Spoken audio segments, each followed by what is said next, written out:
Now the storm comes up. And I'd like to invite you to not weather, not waves, not wind, but the storms of our own lives.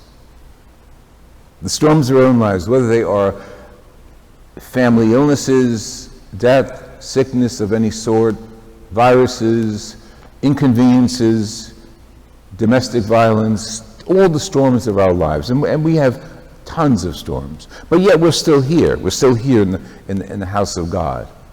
Because there's something in us that connects the storms of our lives with God.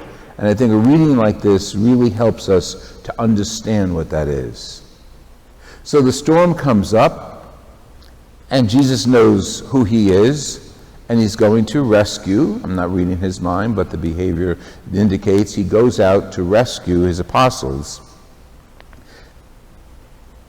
It's almost as if you and me are there receiving help from God and saying to ourselves, oh, it can't be. He doesn't hear my prayers.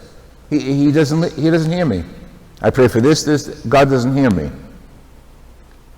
He's there, walking, not that you and I could walk on the water, and they're in turmoil, and they notice someone walking on the water, and they think they're having a terrified attack.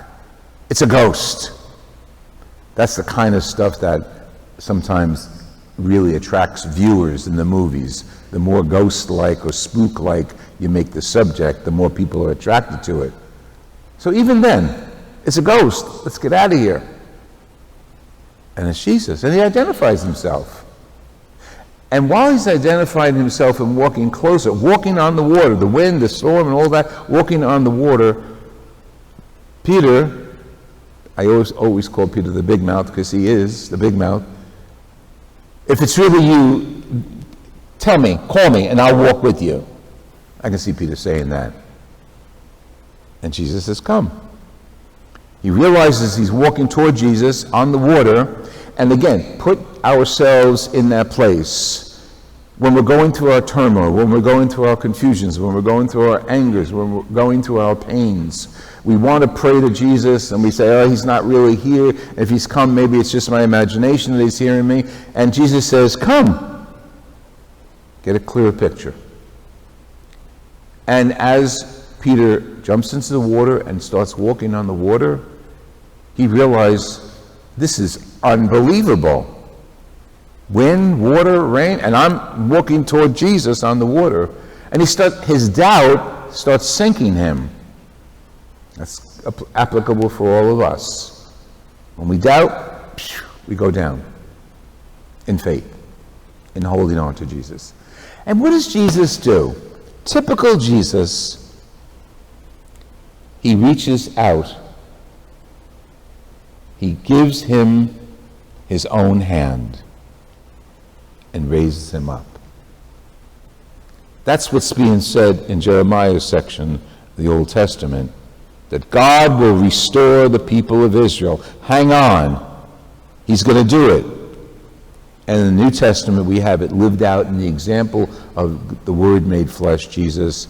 And we're in our confusion, we're in our fear, we're in our depression, whatever the issues are, and Jesus is saying, come. And he gives us his hand. We're here today to celebrate the Eucharist because we believe that. And how important it is for us to believe that through anything, Jesus reaches out for us and gives us his hand. Go up to the mountain with Jesus. What does he do? He goes to pray. He goes to commune with his Father. And this almost gives him like a shot in the arm to further heal, because the power of God is in him. He's already rescued his friends, and the mission hasn't ended. He continues to go on to heal more people, but he prays. From Baltimore Catechism, we all learned it. Prayer is the lifting up of our hearts and minds to God. That sounds nice. It sounds poetic even. But it really is true. If we can focus even in the disasters of our lives, maybe especially during the disasters of our lives, whether they're minor or major, whether they're ours or our families, whether they're worldwide or local, lift up our hearts and minds to God, and He will reach out to us. He calmed the water. I don't know if He miraculously can calm Ukraine. He can. But I don't know if He can go into the hospitals that serve our community and with a word heal everyone. He can. That's what we pray for. But the higher prayer is to unite our hearts and minds to God, knowing that He will take care of us. The responsorial psalm summarizes it. They talk about Zion. Let's talk about the church. The Lord will build up the church and appear in all of His glory. That's why we're here. We believe that.